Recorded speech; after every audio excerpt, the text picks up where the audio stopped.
রহমতের মাস। এই মাসটি এমন একটি গুরুত্বপূর্ণ মাস, মান সামা রমজানা, যদি কোনো ব্যক্তি রমজান মাসে রোজাকে, যদি কেউ রমজান মাসে রোজাকে ঈমানের সাথে সওয়াবের আশায় আল্লাহকে সন্তুষ্ট করার জন্য যদি কেউ একটি রোজা করে, মান সামা রমজানা ঈমানা, ঈমানের সাথে সওয়াবের আশায় কেউ যদি একটি রোজাকে রাখে, আল্লাহ সুবহানাহু ওয়া তাআলার নবী বলেছে তার এক বছর গুনাহ মাফ করে দেওয়া হবে।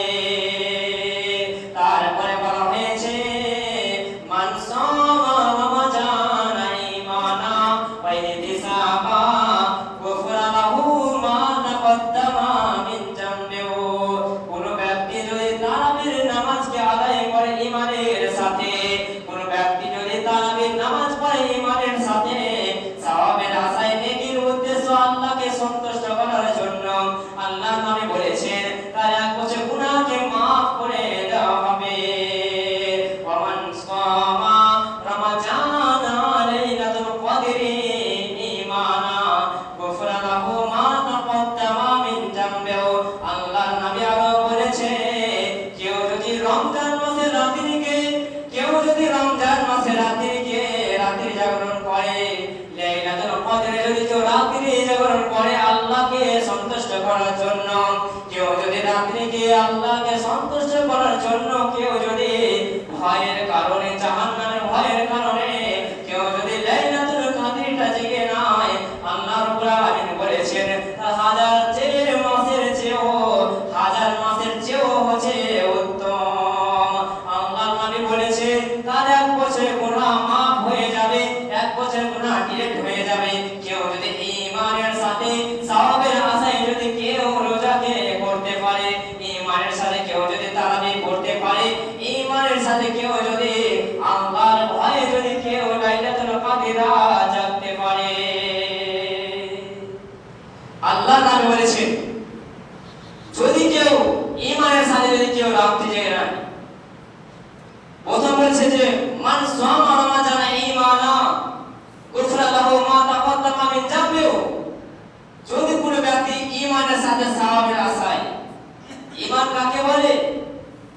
ঈমান হচ্ছে বিশ্বাস, অন্তত বিশ্বাস। ঈমান বলা হয় বিশ্বাস, বিশ্বাস স্থাপন করা, বিশ্বাস এবং ইহতিসাব পূরণ করতে হবে। যদি কেউ আল্লাহ নাই বলেছেন, যদি কেউ ঈমানের সাথে মান সামা রমজানা ঈমানাও গুফরা লাহু মা তাকদ্দামা মিন জামবিহি, কোন ব্যক্তি যদি ঈমানের সাথে রোজাকে রাখে, তাহলে আল্লাহ নাই বলেছে তার এক বছর গুনাহ maaf হয়ে যাবে, বা কোন হাদিসে সমস্ত গুনাহ maaf হয়ে যাবে। তারপর বলা হয়েছে মান সামা রমজানা ঈমানাও গুফরা লাহু মা তাকদ্দামা মিন জামবিহি, কোন ব্যক্তি যদি ঈমানের সাথে যদি সওয়াবের আশায় কেউ যদি তারাবির নামাজকে আদায় করে, তাহলে তার সমস্ত গুনাহ maaf হয়ে যাবে। তারপর আল্লাহ নবী বলেছেন মান কামা রমজানা লাইলাতুল কদরি ঈমানাও গুফরা লাহু মা তাকদ্দামা মিন জামবিহি, কোন ব্যক্তি যদি লাইলাতুল কদরের রাতটি যদি ঈমানের সাথে সওয়াবের আশায় যদি কেউ জাগে, তাহলে পরে তার সমস্ত গুনাহ maaf হয়ে যাবে, ক্ষমা করে দেওয়া হবে, ডিলিট করে দেবে।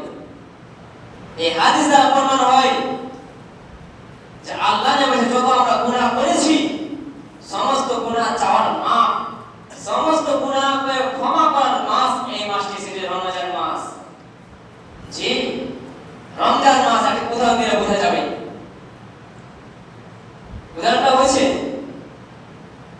যে যখন কেউ ইটকে তৈরি করে, যখন ইটকে তৈরি করে তখন তাকে তার প্রথমে কাজ করতে হয়। ইটগুলো এমনি তৈরি হয় না।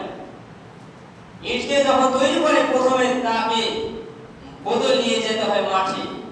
যখন মাঠে কোদাল নিয়ে গেল, তারপরে কোদালে একবার যখন মাটিকে মারলো, মাটি বলছে মারলেন কেন?